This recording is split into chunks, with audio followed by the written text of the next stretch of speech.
அனைவருக்கும் வணக்கம். ஆம்புலன்ஸ் அப்படின்னாலே உங்களுக்கு எனக்கு எல்லாருக்குமே ஒரு மரியாதை அப்படிங்கிறது இருக்கும். ரோட்ல நாமளே 1000 டென்ஷன் 1000 பிரச்சனையில தான் போவோம். ஆனா ஒரு சைரன் சவுண்ட் கேக்குது, ஆம்புலன்ஸ் சைரன் சவுண்ட் கேக்குது அப்படின்னா ஒதுங்கி வழி விட்டுட்டு போவோம். குடிகாரங்க கூட ஆம்புலன்ஸ் வருது அப்படின்னு தெரிஞ்சிருச்சுன்னா ஒதுங்கி வழி விடுவாங்க. சில பைத்தியக்காரங்க வேணா ஏதாவது பண்ணலாம். இதுல அதிகபட்சமா நம்ம படத்துல எல்லாம் பார்த்திருப்போம். ஆம்புலன்ஸ் போகுது அப்படின்னா ஹீரோயின்லாம் நின்று சாமி கூட கும்பிடுவாங்க. அந்த அளவுக்கு ஆம்புலன்ஸ் மேல நமக்கு ஒரு மரியாதை அப்படிங்கிறது உண்டு. ஏன் அப்படின்னா உள்ள இருக்கக்கூடியவங்க உயிருக்கு ஆபத்தான நிலையில இருக்கலாம், ரொம்ப உடம்பு முடியாம இருக்கலாம், அவங்க சீக்கிரம் மருத்துவமனைக்கு போனாதான் அவங்க உயிர் பிழைக்கலாம் அப்படிங்கிற சூழல் இருக்கலாம். சோ அப்படிங்கிற அடிப்படையில அது மேல நமக்கு ஒரு மரியாதை, ஒரு அக்கறை அப்படிங்கிறது தானா வந்துருது, ஒரு மனிதாபிமான அடிப்படையில வந்துருது. சோ அது ஒரு மரியாதையா ஆம்புலன்ஸ் மேல நமக்கு இருக்கு. ஆனா இப்போ அந்த ஆம்புலன்ஸை வச்சு ஒரு கட்சி, அதுவும் தமிழ்நாட்டோட ஆளும் கட்சி திமுக ஒரு கேவலமான செயலை செஞ்சிருக்காங்க. கேட்டீங்க அப்படின்னா உங்களுக்கே கோபம் வரும். ஒரு பொறுக்கி பைய, ஒரு திருட்டு பைய கூட ஆம்புலன்ஸை வச்சு இத மாதிரி வேலை பண்ண மாட்டான். ஆனா ஒரு ஆளும் கட்சியா இருந்துட்டு, ஒரு மாநிலத்தோட முக்கியமான கட்சியா இருந்துட்டு இவ்வளவு சீப்பா நடந்திருக்காங்களே அப்படிங்கிற கோபம் உங்களுக்கே வரும். எடப்பாடி பழனிசாமி அவர்கள் சுற்றுப்பயணம் போயிட்டு இருக்காங்க. நீங்களே மக்களை காப்போம் தமிழகத்தை மீட்போம் அப்படின்னு சொல்லிட்டு ஒரு எழுச்சி பயணம் அப்படிங்கிற சுற்றுப்பயணம் ஜூலை 7ஆம் தேதியிலேருந்து போயிட்டு இருக்காங்க. அதுல நேத்தி சுற்றுப்பயணம் நடந்துட்டு இருந்தப்போ ஒரு முக்கியமான சம்பவம் அப்படிங்கிறது நடந்திருக்கு. திமுக ஆம்புலன்ஸை வச்சு அந்த கூட்டத்துல ஒரு கேம் அப்படிங்கறத பிளே பண்ணிருக்காங்க. எடப்பாடி பழனிசாமி அந்த ஆம்புலன்ஸ் டிரைவரை பார்த்து பேசின விஷயம் அப்படிங்கிறது ரொம்ப வைரலா போயிட்டு இருக்கு அப்படின்னு சொல்லலாம். ஏன்னா ஒரு ஆம்புலன்ஸ் அப்படின்னா எல்லாரும் வழி விட்டுருவாங்க, யாருமே எதுவுமே கேட்க மாட்டாங்க. ஆனா எடப்பாடி பழனிசாமி அந்த வண்டி நம்பரை நோட் பண்ணுங்க, டிரைவர் யாரும் நோட் பண்ணுங்க அப்படின்னு சொல்லிட்டு ரொம்ப ஆக்ரோஷமா பேசினது எல்லாரும் என்னடா அது எடப்பாடி பழனிசாமி இவ்வளவு கோவப்படுறாரு, ஒரு ஆம்புலன்ஸுக்கு வழிவிட முடியாதா, அது வரைக்கும் பேச்சை நிறுத்தி வைக்க முடியாதா அப்படின்னு சொல்லிட்டு பல கேள்விகள் இந்த விஷயத்துல இருக்கு. நீங்க இந்த வீடியோவை பார்த்துட்டு வாங்க, இதுக்கு பின்னாடி இருக்கக்கூடிய உண்மை என்ன அப்படிங்கறத நானே சொல்றேன். அடிக்காத, ஒவ்வொரு முறையும் ஆளாத ஆம்புலன்ஸ் ஈக்கிட்டு தம்பி கம்முன்று போங்க. இந்த நம்பரை குறிச்சு வச்சுங்க, நம்பர் குறிச்சுக்கீங்க, நம்பரை குறிச்சு போலீஸ் ஸ்டேஷன் கம்ப்ளைண்ட் கொடுங்க.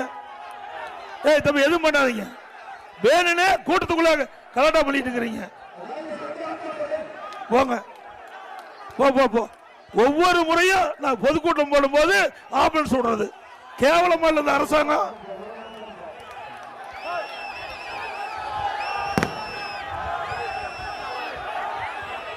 தம்பி விட்டுங்க, போட்டோம் போட்டு. கேவலமான அரசாங்கம். அரசாங்கம் எதுக்கிறதுக்கு தில்லு வேணும், அரசு நீதி எதுக்கு வேணும். அதை விட்டுட்டு கூட்டத்துக்குள்ள ஆம்புலன்ஸ் விட்டு விட்டு ஒவ்வொரு முறையும் பிரச்சனை பண்றீங்களா? இந்த டிரைவரு இதெல்லாம் குறிச்சு வச்சுக்க, நம்பர் குறிச்சு வச்சுக்க, யாரும் அப்புறம் பேசிக்கலாம். நான் ஒவ்வொரு கூட்டத்திலையும் பாக்குறேன், கிட்டத்தட்ட ஒரு 20-30 கூட்டத்தில் இது மாதிரி ஆம்புலன்ஸ் விடுறது, வேணா கூட்டத்தில் கலாட்டா பண்றது. இந்த அரசாங்கம் ஒரு கேவலமான அரசாங்கம். தில்லு திராணி தெம்பு இருந்தா அரசியலே தான் எடுத்து பார்க்கணும். மக்கள் குழுமி இருக்கிற கூட்டத்தில் விட்டு மக்களுக்கு ஒரு கஷ்டத்தை உண்டாக்கி இதில் ஏதாவது மக்கள் அடிபட்டது யார் பொறுப்பு? வேண்டுமென்று திட்டமிட்டு இந்த வெறும் ஆம்புலன்ஸ்ல யாருமே போகல, நோயாளியா போக கிடையாது, அங்க வலி இருக்குது. நான் ஆரம்பத்திலிருந்து இது கிட்டத்தட்ட ஒரு 30 கூட்டத்தில் பார்த்திருக்கிறேன் இதே மாதிரி ஆம்புலன்ஸ கூட்டத்துக்குள்ள விடுறது. ஆக இந்த அரசுக்கு எச்சரிக்கையா விடுறோம், அடுத்த இருக்க ஆம்புலன்ஸ் வந்தா ஆம்புலன்ஸ் பேஷண்ட் ஏத்திட்டு போற மாதிரி தான் இருக்கும். எடப்பாடி பழனிசாமி அவர்கள் ஜூலை 7ஆம் தேதியிலிருந்து மக்களை காப்போம் தமிழகத்தை மீட்போம் அப்படின்னு சொல்லிட்டு திமுகவுக்கு எதிரான ஒரு பிரச்சாரத்தை முன்னெடுத்து எழுச்சி பயணம் அப்படின்னு தமிழ்நாடு முழுக்க பல தொகுதிகளில் சுற்றுப்பயணம் பண்ணிட்டு இருக்காங்க அப்படிங்கிற விஷயம் உங்களுக்கு தெரிஞ்சிருக்கும். இது வரைக்கும் 30 நாளைக்கு மேல அந்த சுற்றுப்பயணம் அப்படிங்கிறது நடந்திருக்கு. அதுல ஆரம்ப காலகட்டத்திலேருந்து இதை நீங்க ஃபாலோ பண்ணிருந்தீங்க அப்படின்னா தெரியும், நிறைய கூட்டங்கள்ல எடப்பாடி பழனிசாமி அவர்கள் எங்க பேசுறாங்களோ, எங்க அந்த பொதுக்கூட்டம் நடக்குதோ அந்த கூட்டத்துல எல்லாம் ஆம்புலன்ஸ் அப்படிங்கிறது வரும். அப்ப எடப்பாடி பழனிசாமி என்ன பண்ணுவாங்க அப்படின்னா, இவங்களே ஏதோ ஒரு டிராபிக் போலீஸ் மாதிரி மாறி வழிவிடுங்கப்பா, ஆம்புலன்ஸ் வருது வழிவிடுங்க அப்படின்னு சொல்லிட்டு பேசுறதை நிறுத்திட்டு அங்க இருக்கக்கூடிய தொண்டர்கள் எல்லாம் வழிவிட வச்சுட்டு அந்த ஆம்புலன்ஸ் போனதுக்கு அப்புறம் தான் திரும்ப பேச ஆரம்பிப்பாங்க. ஆனா இது ஒரு முறை நடக்குது. இவங்க எங்க பேசுறாங்களோ அந்த இடத்த ஆம்புலன்ஸ் வர்றதுங்கிறது ஒரு முறை நடக்குது, 2 முறை நடக்குது, 3 முறை நடக்குது அப்படின்னு சொல்லிட்டு ஒரு 7-8 முறை தொடர்ச்சியா இத மாதிரி எங்க பேசிட்டு இருக்காங்களோ அங்க இந்த ஆம்புலன்ஸ் வர்றது, கூட்டம் கொஞ்ச நேரம் சலசலப்பாகிறது, பேச்சு நிறுத்தி வைக்கப்படுறது, இந்த விஷயங்கள்லாம் நடக்குது. பட் அதுக்கப்புறம் எடப்பாடி பழனிசாமி அவர்களுக்கு ஒரு சந்தேகம் அப்படிங்கிறது மனசுக்குள்ள எழுந்திருக்கு. என்ன அப்படின்னா நாம கூட்டம் நடத்துறது அப்படிங்கிறது ஒன்றும் பெரிய மெயின் ரோட்ல நடத்துறது கிடையாது, முக்கியமான இடத்த அனுமதியும் கொடுக்கறது கிடையாது, ஒரு சந்து மாதிரி ஒரு இடத்த தான் கொடுக்குறாங்க.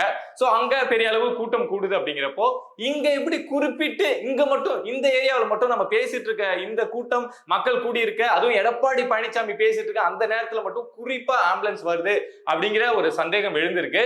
ஏன்னா தொடர்ச்சியா 7-8 முறை, ஒரு முறை 2 முறை 3 முறை நடக்குதுன்னா தற்செயலா நடக்குதுன்னு எடுத்துக்கலாம். 7-8 முறை நடக்குது இல்ல, யாருக்கா இருந்தாலும் சந்தேகம் வரும்ல. சோ அந்த அடிப்படையில நேத்தி பேசிட்டு இருக்கப்போ, அந்த பொதுக்கூட்டத்துல பேசிட்டு இருக்கப்போ ஒரு ஆம்புலன்ஸ் அப்படிங்கிறது வருது. எடப்பாடி பழனிசாமி அவர்கள் செம்ம காண்டா ஆகுறாங்க. இது திட்டமிட்டு இந்த ஆம்புலன்ஸ் அனுப்பப்படுது, நம்மளோட பேச்சை கொஞ்சம் இடையூறு பண்ணணும், கொஞ்ச நேரம் அந்த கூட்டத்துல சலசலப்பை ஏற்படுத்தணும், அங்க இருக்கக்கூடிய தொண்டர்கள்லாம் கொஞ்சம் கலையணும் அப்படிங்கிற ஒரு திட்டத்தின் அடிப்படையில இந்த ஆம்புலன்ஸ் வந்து குறுக்க விடப்படுது அப்படின்னு சந்தேகப்பட்டு ஆம்புலன்ஸ்ல வந்து பேஷன் இருக்காங்களான்னு பாருங்க. ஏன்னா ஆம்புலன்ஸுக்கு நம்ம முக்கியத்துவம் தரோம் அப்படின்னா ஆம்புலன்ஸ் டிரைவருக்காகவோ ஆம்புலன்ஸ் வண்டிக்காகவோ கொடுக்கறது கிடையாது, உள்ள இருக்கக்கூடிய பேஷண்ட்டுக்காக தான் கொடுக்குறோம். அப்படிங்கிறப்போ உள்ள இருக்காங்களான்னு பாருங்க அப்படின்னு கீழே சொல்றப்போ உள்ள இருக்கக்கூடிய தொண்டர்கள் எல்லாம் பாக்குறாங்க, ஆம்புலன்ஸ்ல யாருமே இல்லை. உடனே எல்லாருக்கும் உண்மை புரிஞ்சு போச்சு, இது திமுக செஞ்சிருக்கக்கூடிய ஒரு பெரிய சதி, திமுக கீழே இருக்கக்கூடிய நிர்வாகிகள் செய்யக்கூடிய பெரிய சதி அப்படின்னு தெரிஞ்சுட்டு அங்க இருந்த தொண்டர்கள்லாம் அந்த டிரைவரை அடிக்க பாயிறாங்க. அப்ப கூட எடப்பாடி பழனிசாமி அவர்கள் வந்து உங்களுடைய கோபத்தை கண்ட்ரோல் பண்ணிக்கிட்டு கோபம் ஆயிட்டாங்க. ஆனா அதுக்காக டிரைவர் அடிச்சிட கூடாதுல்ல, டிரைவர் அடிக்காதீங்க, எதுவும் பண்ணாதீங்க, வண்டி நம்பரை நோட் பண்ணுங்க, டிரைவர் யாருன்னு நோட் பண்ணுங்க அப்படின்னு தான் சொல்றாங்க. சோ அதுக்கப்புறம் அவங்க சொன்னதுக்கு அப்புறம் கீழே இருந்த கூட்டம்லாம் வந்து இந்த டிரைவர் அடிக்க போன அந்த கூட்டம் வந்து நின்று வண்டி நம்பரை நோட் பண்ணிக்கிட்டு டிரைவர் யாரு அப்படிங்கிறத நோட் பண்ணி வச்சிருக்காங்க. சோ அதுக்கப்புறம் அந்த வீடியோல எடப்பாடி பழனிசாமி அவர்கள் சொல்றதே நீங்க பார்த்திருக்கலாம். என்ன ஒரு அரசாங்கம் இது அப்படின்னு அரசாங்கத்தை பார்த்து இத மாதிரி வேலைகள்லாம் செய்வாங்களா அப்படிங்கிற மாதிரி ஒரு கேள்வி அப்படிங்கிறத எழுப்பியிருப்பாங்க.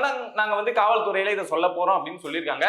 பட் காவல்துறையிட்ட சொன்னா என்ன நடவடிக்கை எடுக்கப்படும் அப்படின்னு நமக்கு தெரியும். ஒரு ரியாக்ஷனும் இருக்காது, காவல்துறை வந்து அமைதியா தலையாட்டிட்டு அப்படியே தான் இருக்கும். ஆனா மக்களாகிய நாம் புரிஞ்சுக்கணும்ல, எது யதார்த்தமா நடக்குது, எது திட்டமிட்டு நடக்குது அப்படின்னு புரிஞ்சு தெரிஞ்சுக்கிற அறிவு கூடவே அந்த மக்களுக்கு இருக்காது. அந்த வீடியோ பார்க்கக்கூடிய மக்களுக்கும் சரி, அங்க இருக்கக்கூடிய தொண்டர்களுக்கும் சரி, இது திட்டமிட்டு நடத்தப்படுதா இல்ல தற்செயலா அந்த ஆம்புலன்ஸ் வருதா அப்படிங்கிற அந்த அறிவு கூட இந்த தமிழ்நாட்டில் இருக்கக்கூடிய மக்களுக்கு இருக்காது அப்படின்னு நினைச்சுக்கிட்டு இந்த திமுக இந்த வேலையை பண்ணிருக்கு. தொடர்ச்சியா நடந்திருக்குங்க. வேற ஏன்பா திமுகவை சொல்ற அப்படின்னா வேற யாரு சொல்ல முடியும் சொல்லுங்களேன்? வேற யாரு இந்த மாதிரி வேலையை? ஒரு பிரதான எதிர்கட்சி தலைவர் எடப்பாடி பழனிசாமி, அவங்களை எதிர்த்து இங்க என்ன திருமாவளவனை குறுக்க ஆம்புலன்ஸை விட போறாரு, இல்ல கம்யூனிஸ்ட் விட போறாங்களா? விட்டா திமுக தான் அத மாதிரி செய்யும். அத நாம சொல்றதை தாண்டி எடப்பாடி பழனிசாமி அவர்களே நேரடியா திமுக மேல அந்த குற்றச்சாட்டு அப்படிங்கிறத வைக்கிறாங்க. ஏன்னா ஒரு எதிர்கட்சி தலைவர் அப்படிங்கிறப்போ ஒரு ஆதாரம் இல்லாம நேரடியா வந்து இதை திமுக செஞ்சிருச்சு, ஏன் இவ்வளவு கேவலமான அரசியல் செய்து அப்படிங்கிற குற்றச்சாட்டை நார்மலா ஒரு எதிர்கட்சி தலைவர் ஆதாரம் இல்லாம வைக்க மாட்டாங்க. சோ நேத்து எடப்பாடி பழனிசாமி இந்த குற்றச்சாட்டு அப்படிங்கிறத வச்சிருக்காங்க. சோ இந்த வீடியோ தான் வந்து இப்ப திமுக தரப்புல இருந்து எடப்பாடி பழனிசாமி வந்து எந்த அளவுக்கு பேசுறாரு பாருங்க, ஆம்புலன்ஸ் வழிவிட மாட்டேங்கிறார் பாருங்க அப்படின்லாம் சொல்லிட்டு பரப்பிட்டு இருக்காங்க. சன் நியூஸ்ல எல்லாம் வந்து இந்த தனியார் ஆம்புலன்ஸ் வச்சிருக்கக்கூடிய நிறுவனம்லாம் வந்து எடப்பாடி பழனிசாமிக்கு எதிராக போராட்டம் நடத்த போறாங்க, கண்டன ஆர்ப்பாட்டம் நடத்த போறாங்க அப்படின்லாம் நியூஸ் அப்படிங்கிறத போட்டுட்டு இருக்காங்க. பட் உண்மை என்ன அப்படிங்கிறத நீங்க புரிஞ்சுக்கோங்க. கோயம்புத்தூர்ல தொடங்கி இதுவரைக்கும் எடப்பாடி பழனிசாமிக்கு இருக்கக்கூடிய ஆதரவு, அந்த தொண்டர்கள் கூட்டத்தை பாக்குறப்போ திமுகவுக்கு கண்டிப்பா வைத்து எரிஞ்சிருக்கும். என்னடா அது எடப்பாடி பழனிசாமி அவங்களுக்கு போயிட்டு இவ்வளவு கூட்டம் கூடுது, அதிமுக தொண்டர்கள் பொதுமக்கள்னு இவ்வளவு பேர் ஒண்ணு சேர்றாங்களே, நாம வந்து கலைஞரோட மகனா இருக்கோம், உதயநிதியோட அப்பாவா இருக்கோம், இன்பநிதியோட தாத்தாவா இருக்கோம், இவ்வளவு சுத்தி படைபலம் எல்லாம் இருக்கு, ஆனா நாம போனா 200 ரூபாய் காசு கொடுத்தாதான் இந்த கூட்டம் வருது, அதுவுமே பாதியில வந்து ஏதாவது பொருள் இருந்ததுன்னா மைக்கு வாழைத்தாறு இளநீ கொள்ளன்னு எது இருந்தாலும் புடிங்கிட்டு போற கூட்டமா இருக்கு, சேரை தூக்கி வச்சுட்டு போற கூட்டமா இருக்கு.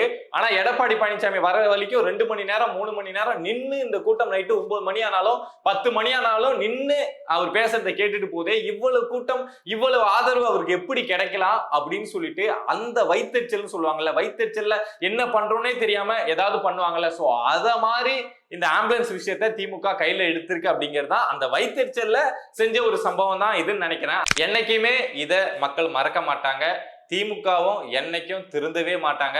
என்ன நடக்குது அப்படின்னு பொறுத்திருந்து பார்ப்போம். இத மாதிரி சொசைட்டில நம்மள சுத்தி நடக்கக்கூடிய விஷயங்கள், அது அரசியல் சார்ந்த விஷயங்களா இருக்கலாம், இல்ல சமூகம் சார்ந்த விஷயங்களா இருக்கலாம், அதெல்லாம் நீங்க தெரிஞ்சுக்கணும் அப்படின்னு நினைச்சீங்கன்னா அரசியல் கட்சி சார்பை தாண்டி உண்மையா என்ன நடந்திருக்கு, உண்மைக்கு நெருக்கமா என்ன நடந்திருக்கு அப்படிங்கிற விஷயத்த தெரிஞ்சுக்கணும் அப்படின்னு நினைச்சீங்கன்னா மறக்காம பிரபா டாக்ஸ் சேனலை சப்ஸ்கிரைப் பண்ணி சப்போர்ட் பண்ணுங்க. நீங்க இருக்கீங்க அப்படிங்கிற நம்பிக்கையில தான் நான் இங்க உட்காந்து பல விஷயங்கள் எடுத்து பேசிட்டு இருக்கேன். சப்போர்ட் பண்ணுவீங்க அப்படின்னு நம்புறேன். நன்றி.